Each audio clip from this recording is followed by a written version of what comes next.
Hi friends, જય શ્રી કૃષ્ણ. આજે આપણે બનાવીશું મોંમાં મૂકતા જોગડી જાય તેવી ઘઉંના લોટની નવી મીઠાઈ. ઘઉંના લોટની સુખડી તો તમે ઘણીવાર બનાવી હશે, પણ જો આ રીતની મીઠાઈ ક્યારે ન બનાવી હોય તો એકવાર જરૂરથી ટ્રાય કરજો. 10 જ મિનિટમાં તૈયાર પણ થઈ જાય છે. અને આ મીઠાઈ એકવાર બનાવીને ખાઈ લીધી તો બીજી વાર પણ બનાવવાનું મન થશે. એટલી સરસ ટેસ્ટી મીઠાઈ તૈયાર થાય છે.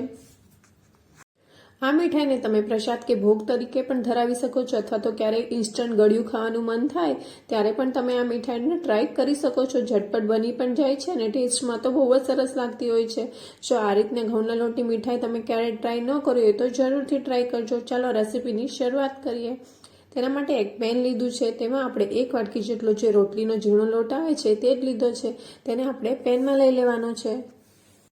ઘઉંના લોટને સ્લો ટુ મીડિયમ ફ્લેમ ઉપર આપણે શેકવાનો છે. અત્યારે આપણે તેમાં ઘી નથી એડ કરવાનો. આ રીતે કોરો લોટ શેકવાનો છે. 30 to 40% જેટલો લોટ શેકાઈ જાય ત્યાં સુધી આપણે તેને આ રીતે શેકી લેવાનો છે. ગેસની ફ્લેમ આપણે સ્લો ટુ મીડિયમ જ રાખીશું અને આ રીતે હલાવતા રહેવાનું છે. 30 થી 40% જેટલો લોટ શેકાઈ જાય પછી જ આપણે તેમાં થોડું થોડું કરીને ઘી એડ કરવાનું છે. આ મીઠાઈ છે તે ઓછા ઘીમાં બની પણ જાય છે અને બહુ જ ટેસ્ટી બનતી હોય છે. લાંબો સમય સુધી તમે તેને સ્ટોર પણ કરી શકો છો. જો આ રીતે આપણે 1 ચમચી ઘી એડ કરીશું અને તેને આ રીતે સતત હલાવતા રહેવાનું છે. આપણે જોઈતા પ્રમાણમાં આ રીતે ઘી એડ કરતું જવાનું છે અને તેને સતત આ રીતે હલાવતા રહેવાનું છે. લોટમાં બાઇન્ડિંગ આવે તેટલું જ આપણે ઘી એડ કરવાનું છે. ફરી આપણે 1 ચમચી જેટલું ઘી એડ કરીશું અને પાછું તેને હલાવવાનું છે. લોટ સરસ શેકાઈ જાય અને અરોમા આવવા માંડે ત્યાં સુધી આપણે તેને શેકવાનો છે. આ રીતે સતત હલાવતા રહેવાનું છે. સરસ એકદમ સુગંધ આવવા માંડે એટલે તમને ખબર પડી જશે કે આપણો લોટ છે તે સરસ રીતે શેકાઈ ગયો છે. જો તમે આ રીતની ઘઉંની મીઠાઈ ક્યારેય ટ્રાય ન કરી હોય તો એકવાર જરૂરથી ટ્રાય કરજો. ફરી આપણે 1 ચમચી જેટલું ઘી એડ કરીશું. ટોટલ મેં અત્યારે 4 થી 5 ચમચી જેટલું ઘી એડ કર્યું છે અને આ રીતે સતત હલાવતા રહેવાનું છે. જો તમને આ ઘઉંના લોટની નવી મીઠાઈ થોડી પણ ગમી હોય તો વિડીયોને એક લાઇક કરી દેજો અને ચેનલ પર નવા હોય તો ચેનલને સબસ્ક્રાઈબ કરવાનું ભૂલતા નહીં. જો તમે જોઈ શકતા હશો કે તેનો કલર પણ થોડો ચેન્જ થઈ ગયો છે. ફરી આપણે 1 ચમચી જેટલું ઘી એડ કર્યું છે અને સરસ રીતે મિક્સ કરી લીધું છે અને સરસ એવું બાઇન્ડિંગ પણ આવી ગયું છે અને લોટ છે તે સરસ શેકાઈ ગયો હોય તેવી અરોમા પણ આવે છે. જો તમે જોઈ જ શકતા હશો કે તેનો કલર પણ ચેન્જ થઈ ગયો છે. હવે આપણે 1 મિનિટ માટે તેને હલાવીશું.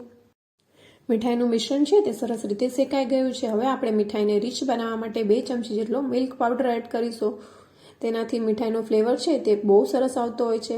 મિલ્ક પાવડર એડ કરો ઓપ્શનલ છે, પણ તમે એડ કરશો તો મીઠાઈનો સ્વાદ છે તે વધી જતો હોય છે. એટલે મેં અત્યારે 2 ચમચી જેટલો મિલ્ક પાવડર એડ કર્યો છે. તમે જે 10 રૂપિયાનું મિલ્ક પાવડરનું પાઉચ આવે છે તે પણ તમે એડ કરી શકો છો. અને સરસ રીતે આપણે ઘઉંના લોટ સાથે તેને આ રીતે મિક્સ કરી દેવાનું છે. ગેસની ફ્લેમ મેં અત્યારે બંધ. જો કોઈ આ રીતે લમ્સ થાય તો તે આ રીતે આપણે પ્રેસ કરીને બધા જ લમ્સ તોડતા જવાના છે અને સરસ રીતે લોટ અને મિલ્ક પાવડરને આ રીતે બધું સરસ રીતે આપણે મિક્સ કરી લેવાનું છે. સરસ રીતે બધું મિક્સ થઈ જાય એટલે આપણે પેનને નીચે લઈ લેશું અને હવે આપણે તેમાં ગળપણ માટે અડધી વાટકી જેટલી આપણે સાકરનો પાવડર લીધો છે. તમે ખાંડનો પાવડર પણ લઈ શકો છો અથવા તો ગોળ પણ લઈ શકો છો. સાકર છે તેની તાસીર ઠંડી હોય છે એટલે મેં અત્યારે સાકર લીધી છે. 3 થી 4 ચમચી જેટલી આપણે સાકરનો પાવડર લેવાનો છે અને તેને સરસ રીતે આ રીતે મિક્સ કરી લેવાનું છે. જો મિશ્રણ થોડું ડ્રાય લાગે તો તમે 1 ચમચી જેટલું ઘી એડ કરી શકો છો. મને અત્યારે મિશ્રણ છે તે થોડું ડ્રાય લાગે છે એટલે હું 1 ચમચી જેટલું ઘી એડ કરીશ અને હવે બધું જ સરસ રીતે આપણે મિક્સ કરી લેવાનું છે અને એકદમ લમ્સ ફ્રી મિશ્રણ તૈયાર કરી લેવાનું છે. જો આ રીતે જે સાકરના પીસીસ છે તેને પાવડરના પીસ છે તેને પણ આ રીતે પ્રેસ કરતા જવાનું છે અને સરસ બધું જ એક રસ થાય એ રીતે આપણે મિક્સ કરી લેવાનું છે અને સરસ એવું મિશ્રણ તૈયાર કરી લેવાનું છે. જો તમે જોઈ શકો છો કે સરસ બધા જ લમ્સ છે તે આ રીતે બ્રેક થઈ ગયા છે અને સરસ મિશ્રણ તૈયાર થઈ ગયું છે. જો તમે આ રીતની ઘઉંની મીઠાઈ ક્યારે ટ્રાય ન કરી હોય તો એકવાર જરૂરથી ટ્રાય કરજો. નાના મોટા બધાને ખૂબ જ ભાવશે. અડધી ચમચી જેટલો આપણે એલચી પાવડર એડ કરીશું. તેનાથી ફ્લેવર સરસ આવતો હોય છે અને સરસ રીતે એકવાર બધું જ આ રીતે મિક્સ કરી લેવાનું છે. હવે આ રીતે આપણે થોડું પોર્શન લેશું હાથમાં અને પછી આપણે તેને પેડાનો શેપ આપવાનો છે. તમે તેને લાડુનો શેપ પણ આપી શકો છો. જો આ રીતે આપણે તેને પેડાનો શેપ આપી દઈશું અને આપણા સરસ મજાના પેડા તૈયાર થઈ જશે.